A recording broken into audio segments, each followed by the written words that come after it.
आज आपण एक जबरदस्त केस स्टडी पाहणार आहोत. पुण्यातील एका MSMEने म्हणजे लहान व्यवसायाने चक्क 1.2 लाख रुपये वाचवले, तेही GST कम्प्लायन्सच्या खर्चावर. कसं? तर फक्त एका सॉफ्टवेअरचा, झोहो बुक्सचा योग्य वापर करून.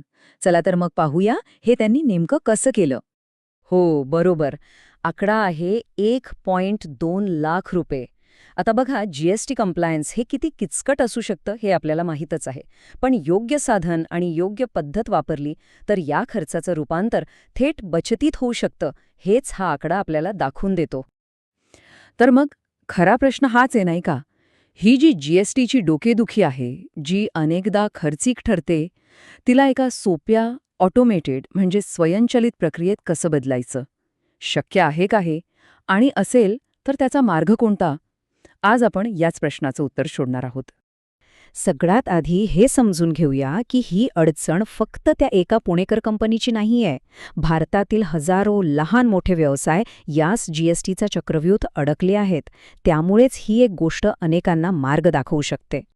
आणि गंमत म्हणजे या समस्येचं उत्तर एका साध्या मानसिकतेच्या बदलामध्ये आहे.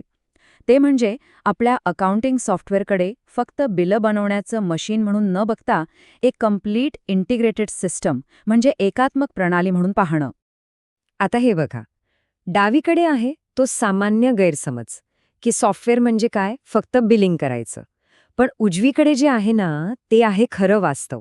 एक अशी सिस्टीम जी बिलिंग, खरेदीची जुळवणी म्हणजे रिकन्सिलिएशन, रिटर्न फायलिंग आणि अगदी ई-वे बिल या सगळ्या गोष्टींना एकाच धाग्यात जोडते. ओके, चला तर मग आता थिअरीमधनं प्रॅक्टिकलकडे येऊया. या ऑटोमेशनची सुरुवात होते ती सेटअपपासून. हे म्हणजे घराचा पाया घालण्यासारखं आहे. एकदाच करायचं, पण एकदम पक्क करायचं. हा बघा, हा आहे आपला पूर्ण रोडमॅप. याच्या प्रत्येक टप्प्याबद्दल आपण सविस्तर बोलू. डावीकडे आहे पायाभरणी म्हणजे आपला सेटअप, आणि उजवीकडे आहे रोजचं काम म्हणजे रिकन्सिलिएशन आणि फायलिंग. पण थांबा, कामाला लागण्याआधी ही पूर्वतयारी खूप महत्वाची आहे.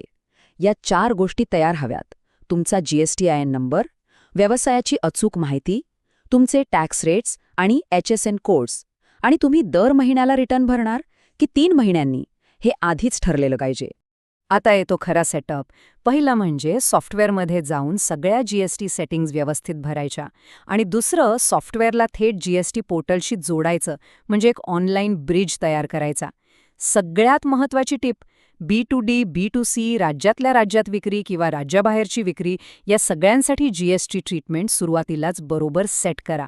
एक गोष्ट पक्की लक्षात ठेवा, गार्बेज इन, गार्बेज आउट. म्हणजे तुम्ही सॉफ्टवेअरमध्ये चुकीची माहिती भरली तर फायलिंगमध्ये चुका होणारच. त्यामुळे रोजच्या व्यवहारांच्या नोंदींमध्ये शिस्त हवीच. म्हणजे ग्राहकाचा GSTIN, पुरवठ्याचं ठिकाण, योग्य टॅक्स रेट या सगळ्या गोष्टी अचूकच असायला हव्यात. चला, आपला पाया आता पक्का झालाय. आता वळूया नियमित कामाकडे म्हणजे वर्कफ्लोकडे. यात खरेदीची जुळवणी आणि रिटर्न भरणे येतो, जे आता पूर्वीपेक्षा खूपच सोपं होणार आहे. इनपुट टॅक्स क्रेडिट म्हणजेच ITC मिळवण्यासाठी ही पायरी म्हणजे एक सुरक्षा कवच आहे. GSTI 2B रिकन्सिलिएशनमुळे तुम्ही तुमच्या खरेदीच्या नोंदी आणि तुमच्या सप्लायरने पोर्टलवर टाकलेल्या नोंदी यांची पडताळणी करता. यामुळे भविष्यात येणाऱ्या नोटिसा आणि वाद सहज टाळता येतात. आता पहा, GSTR1 भरणं किती सोपं होतं. फक्त 5 स्टेप्स.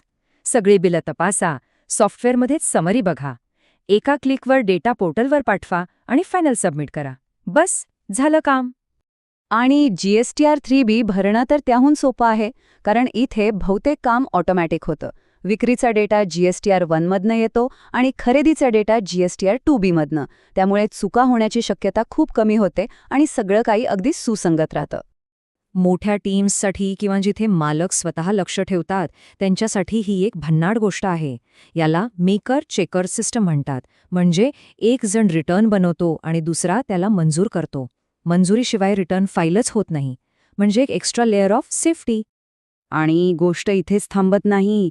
झोहो एक रजिस्टर्ड GST सुविधा प्रोव्हायडर आहे. त्यामुळे ई-इन्व्हॉइसिंग पण करता येतं. याचा अर्थ तुम्ही बिल बनवल्या ते थेट सरकारी पोर्टलवर रजिस्टर होतं. सगळं काही एकाच जागेवरून. आणि आता या साखळीतला शेवटचा दुवा, ई-वे बिल. मालाच्या वाहतुकीसाठी लागणारं ई-वे बिलसुद्धा तुम्ही थेट तुमच्या अकाउंटिंग सॉफ्टवेअरमधूनच बनवू शकता. यामुळे तुमचं सॉफ्टवेअर आता फक्त हिशोबाचं साधन राहत नाही, तर ते एक कंप्लीट GST ऑपरेशनल हब बनतं. बरं, आत्तापर्यंत आपण काय करायचं हे पाहिलं. पण आता काही गोष्टींची काळजी घेणंही तितकंच महत्त्वाचं आहे.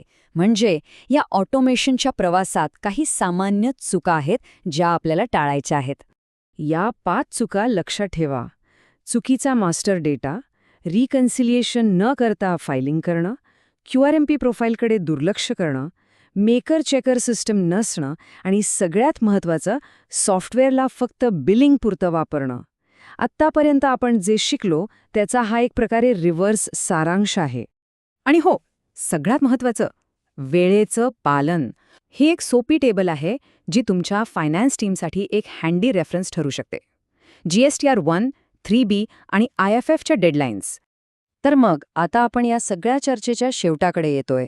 या संपूर्ण दृष्टिकोनामुळे आपलं अकाउंटिंग सॉफ्टवेअर हे कंटाळवाणं काम न राहता व्यवसायाची एक मौल्यवान मालमत्ता कसं बनू शकतं हेच आपण पाहिलं.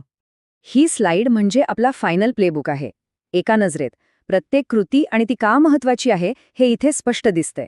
सेटअपपासून ते ई-वे बिलपर्यंतचा संपूर्ण प्रवास एकाच ठिकाणी. तर आपलं अंतिम ध्येय हेच आहे, सॉफ्टवेअरला फक्त हिशोबाचं साधन न ठेवता त्याला आपल्या व्यवसायाचा आर्थिक आणि अनुपालनाचा कणा बनवणं. योग्य सेटअप, रोजची शिस्त आणि इंटिग्रेटेड प्रोसेसेस यामुळे फायलिंगच्या चुका कमी होतात आणि आपण ऑडिटसाठी नेहमी तयार असतो. आणि जाता जाता एक महत्त्वाचा प्रश्न. विचार करा, तुमच्या व्यवसायासाठी तुमचं अकाउंटिंग सॉफ्टवेअर नक्की काय आहे? एक डोकेदुखी की तुमच्या कंपनीचा आधारस्तंभ? याचं उत्तर नक्की शोधा.